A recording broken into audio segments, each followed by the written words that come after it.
आज आपण 11th मधला मॅथ्स फर्स्ट मधला जो 6 टॉपिक आहे सर्कल आहे त्याचे फॉर्म्युले बघतोय. तर बघू जस्ट फॉर्म्युले काय काय आहेत, नेमके कशा कन्सेप्ट तयार झाले ते बघू, आपण कशा लक्षात ठेवायचे तेही बघतोय. तर बघा, फर्स्ट जे आहे इथे तुम्हाला इथे इक्वेशन ऑफ सर्कल दिलेले आहेत. टोटल तुमच्याकडे इथं 3 टाइप्स आहेत किंवा तुम्ही 3 फॉर्म म्हणू शकता इथे इक्वेशन ऑफ सर्कलचे, आणि चौथा फॉर्म आहे तो तुमचा जनरल इक्वेशन त्याचं म्हणू शकता. तर फर्स्ट आहे तो तुमचा कोणता इथे स्टँडर्ड फॉर्म आहे. तर स्टँडर्ड फॉर्म कधी म्हटला जातो, ज्यावेळी तुम्हाला सेंटर कोण असेल, ओरिजिन असेल. सेंटर जर तुम्हाला ओरिजिन दिले आणि रेडियस कोण आहे तुमच्याकडे इथं आर आहे. म्हणजे बघा मी इथं डायग्राम सुद्धा ड्रॉ करून दाखवले. मला सेंटर पाहिजे इथं, आपला ओरिजिन पाहिजे आणि रेडियस किती पाहिजे इथं आर असेल, तर त्याचं इक्वेशन काय असतं या सर्कलचं, X square plus Y square is equal to R square.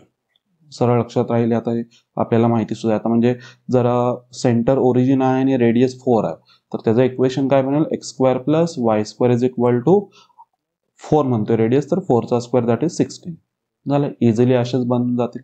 चला नेक्स्ट जाऊ. सेकंड बघा, सेकंड जे इक्वेशन आहे तो आहे आपल्याकडे सेंटर रेडियस फॉर्म.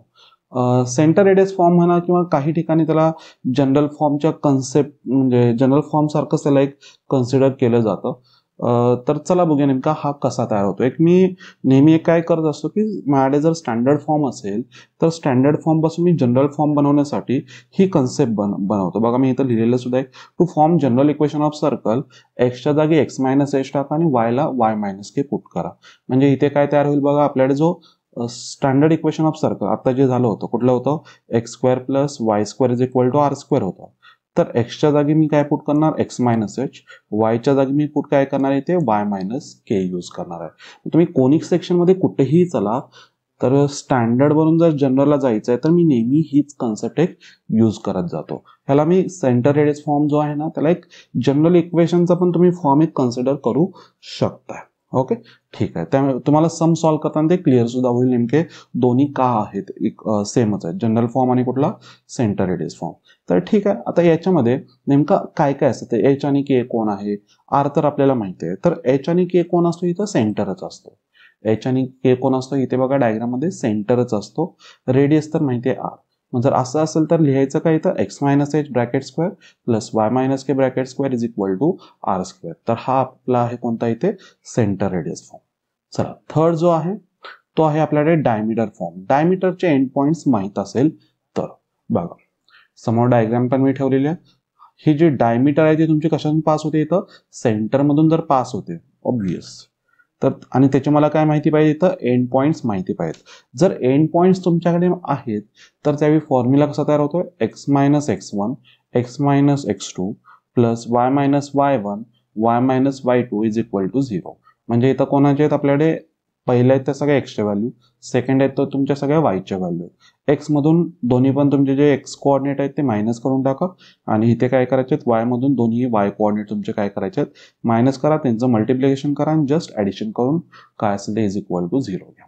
असं तुम्ही लक्षात ठेवू शकता. ओके चला नेक्स्ट आता मी जातोय जनरल फॉर्म कडे. जनरल फॉर्म कोणत्या फॉर्म मध्ये आहे बघा. ओके चला, तर जनरल इक्वेशन ऑफ सर्कल काय असते इथं, X square plus Y square plus 2gx plus 2fy plus c is equal to 0. आता या टाईपचं तुम्ही इक्वेशन खूप ठिकाणी ऐकणार आहे. म्हणजे या टाईपचं एक इक्वेशन असेल तुमच्याकडे ax square plus 2hxy plus by square plus 2gx plus 2fy plus c is equal to 0. या टाईपचे वगैरे तुम्ही इक्वेशन खूप ऐकणार आहे असे. मग याच्यामधलंच एक आहे की आता मी ते लिहितो सुद्धा, कुठलं होतं, ax square plus 2hxy plus by square plus 2gx plus 2fy plus c is equal to 0. आता हे जे इक्वेशन आहे हे नेमकं इक्वेशन कोणाचं आहे, म्हणजे तुमचं pair of straight line, circle आहे, कोणी कुठला पार्ट आहे. तर हे ओळखण्यासाठी तुम्हाला इथं आहे, तर जर बघायला गेला या दोघांमध्ये जर तुम्ही कम्पेअर केला, एक्स स्क्वेअर आणि वाय स्क्वेअरचा कोएफिशियंट इथे 1च आहे. किंवा तुम्ही काय म्हणू शकता, एक्स स्क्वेअर आणि वाय स्क्वेअरचा जो कोएफिशियंट आहे तो तुम्ही काय पाहिजे इथे सेम पाहिजे, म्हणजे त्याने तुम्ही थ्रू आउट इक्वेशनला डिवाइड करू शकता. हा एक पार्ट आहे, आणि एच ची व्हॅल्यू इथं 0 पण झाली पाहिजे, ते पण एक आहे. आणि बाकीचे कन्सेप्ट जी आहे ती इथे आहे.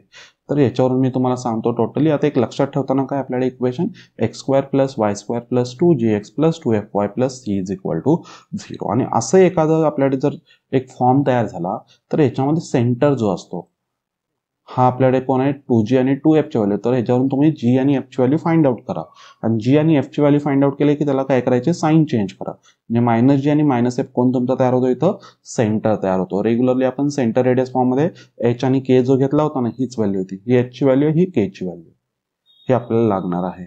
आणि दुसरा आहे तर रेडियसचा फॉर्म्युला काय √g² + f² - c आणि ही ऑब्विसली व्हॅल्यू जी आतमधली आहे ही ग्रेटर दॅन 0 झाली पाहिजे ना, कारण की रेडियस आपण म्हणतोय तर ती ऑब्विसली ग्रेटर दॅन 0 झाली पाहिजे.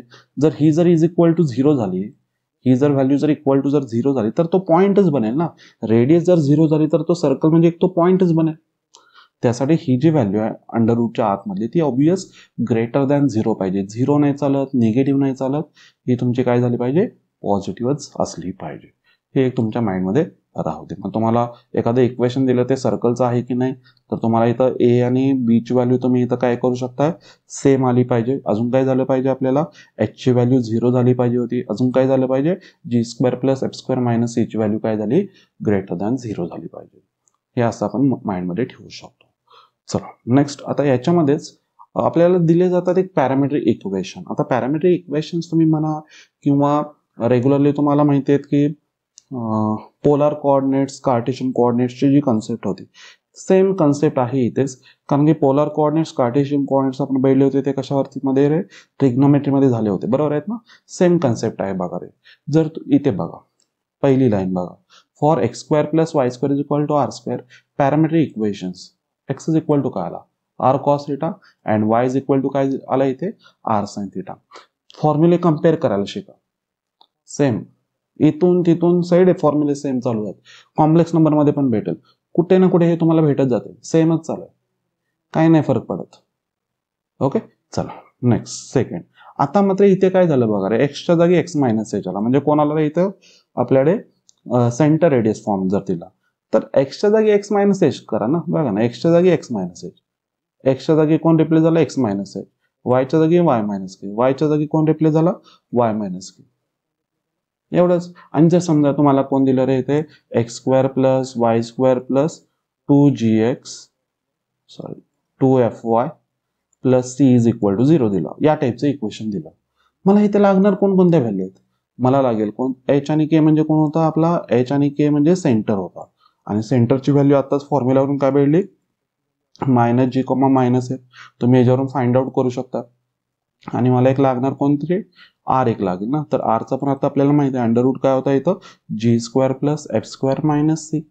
एकतर याच्यामध्ये पुट करा, नाहीतर हे जे इक्वेशन आहे ते याच्यामध्ये पण आपल्याला कन्वर्ट करायला शिकायचं आहे. तर तेही आपण ज्यावेळी सॉल्व्ह करणार आहे त्यावेळी पण मी तुम्हाला ते दाखवणार आहे. एकतर तुम्ही याच्यावरून ह्या दोन व्हॅल्यू सरळ फाइंड आउट करा, इझी हेच पडतं.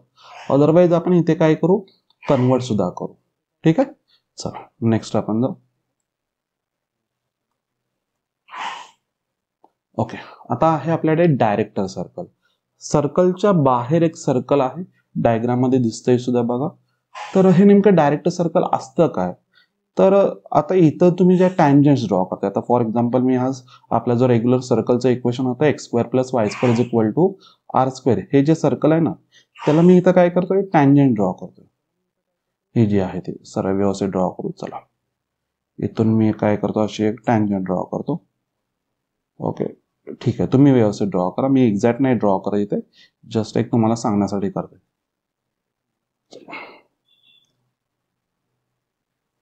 अशी एक माझ्या इथं कोण आहे इथं टँजंट मी इथं ड्रॉ केली. ओके, दुसरी पण मी इथं टँजंट ड्रॉ करतो वगैरे, ही अशी इकडे कुठे चालली. ओके, या टँजंट्स भरपूर आहेत, मी एवढंच नाही करू शकत, भरपूर करतोय. मात्र ज्या टँजंट्स परपेंडिक्युलर आहेत ना त्याच्यातून जो सर्कल पास होतो, म्हणजे इथं नाही, जिथं जिथं तुम्ही आता इथं टँजंट सगळ्या ड्रॉ करताय ना, आणि ज्या टँजंट्स एकमेकाला इथं काय होत आहेत परपेंडिक्युलर होत आहेत, असा तुम्हाला इथं पॉईंट भेटत जाईल. आता इथं कसा भेटला हा पॉईंट, तसा जो भेटत जाईल आणि त्यातून जो सर्कल पास होतो त्याला आपण काय म्हणतो इथे डायरेक्टर सर्कल म्हणतो. त्याला कोणता आपण सर्कल म्हणतो इथे डायरेक्टर सर्कल. मग आता डायरेक्टर सर्कल असेल तर त्याचं नाव काय तयार होतं बघा x² + y² = 2r². कारण आतला जो सर्कल आहे इथून इथपर्यंतची मला रेडियस माहिती आहे, ही किती आहे आपल्याकडे r रेडियस आहे. तर ही किती तयार होते आपण पाहायला असेल तर तुम्ही पायथागोरसची कॉन्सेप्ट यूज करा किंवा तुमच्याकडे बाकीच्या पण आहेत आपल्याकडे कॉन्सेप्ट ट्रिग्नोमेट्रीच्या त्या यूज करा. तर ही किती भेटते आपल्याला √2r. ही इथं तुम्हाला भेटणार आहे. तर ही कोणाची भेटणार इथं, जो आपला डायरेक्टर सर्कल जो तयार झालाय ना त्याची ती रेडियस भेटणार आहे. म्हणजे आपल्याकडे सेंटर तर आपला ओरिजिनच आहे ॲज इट इज. मग काय भेटणार इथं, रेडियस जी आली ते √2r आहे. फॉर्म्युलामध्ये पुट करा, तुम्हाला इक्वेशन काय भेटेल इथे, x² + y² = 2r². हे कोणाचं असणार आहे इथे, डायरेक्टर सर्कलचं इक्वेशन बनलं. ओके, चला नेक्स्ट आपण जाऊ. Okay, equation of tangent. आता इक्वेशन ऑफ टँजंट नेमकं आहे काय, कसं आहे ते बघा. दोन टाईपचे इक्वेशन ऑफ टँजंट आपण बघणार आहे. एक जर तुमचा पॉईंट कशावरती असेल, ऑन सर्कलवरच असेल, आणि एक जर पॉईंट आउटसाइड दी असेल. मला वाटतं पॉईंट आउटसाइड दी सर्कलसाठी तुम्हाला 11th मध्ये तरी कुठे नाही आहे कन्सेप्ट, म्हणजे इक्वेशन फाइंड आउट करण्यासाठी. सगळेच्या सगळे तुमचे जे सम्स आहे तिथे तुमचा काय इथे पॉईंट जो आहे तो ऑन दी सर्कलच आहे, ऑन दॅट कोनिक सेक्शन आहे असं मी म्हणू शकतो इथे. जर असं असेल तर काय करायचं, तुम्हाला इथे सर्कलचं नाव माहिती आहे. आता मी हा कुठला घेतला रे, x² + y² = r². म्हणजे माझ्या सेंटर कोण असेल इथे, ओरिजिनच असेल. मग असं जर असेल आणि इथे एक मी टँजंट घेतलेली आहे ही. आता ह्याचं मला जर नाव जर फाइंड आउट करायचं असेल तर मी काय सांगितले बघा खाली, की point x1, y1 lies on circle, then replace x² कशाने रिप्लेस करा, x(x1). म्हणजे मला जर याचं इक्वेशन, ह्या टँजंटचं इक्वेशन फाइंड आउट करायचं आहे, मला सर्कलचं नाव काय माहिती आहे इथे, x² + y² = r². आणि याच्यापासून मला इथे या पॉईंट मधून जाणारं टँजंटचं इक्वेशन फाइंड आउट करायचं. तर मी काय सांगितलं, x² च्या जागी x(x1) टाका, y² च्या जागी y(y1) टाका, = r². हे कोणाचं नाव असणार आहे, ह्या टँजंटचं नाव असणार आहे. म्हणजे जर तुम्हाला सर्कलचं कुठलंही जरी तुम्हाला इक्वेशन दिलं, तुमच्याकडे ह्या व्हॅल्यू आहेत. आता इथं x आलेलं नाही म्हणून मी इथं पुट केलेलं नाही आहे. x कसं पुट करायचं, x च्या जागी x + x1/2, y च्या जागी काय पुट करायचं, y + y1/2 पुट करायचं आहे. ओके, बघूया आपण. मला वाटतं जनरल फॉर्म मध्ये पण असेल, तिथंच मी जातो आता जनरल फॉर्म कडे, म्हणजे क्लिअर होईल आयडिया. बघा, जनरल इक्वेशन काय होतं आपल्याकडे, हेच होतं ना, x² + y² + 2gx + 2fy + c = 0. x² आहे, x² च्या जागी काय सांगितलं मी तुम्हाला इक्वेशन ऑफ टँजंटसाठी, x(x1), y² दिसतो, y(y1), इथे x आहे बघा, x च्या जागी कोण आला, x + x1/2, y आहे, y + y1/2 झालं. हे कोण भेटलं रे इथं, इक्वेशन ऑफ टँजंट. मात्र काय होता, हा जो पॉइंट होता, डायग्राम बघा, हा जो पॉइंट होता तो तुमचा कुठे होता, या सर्कल वरतीच होता.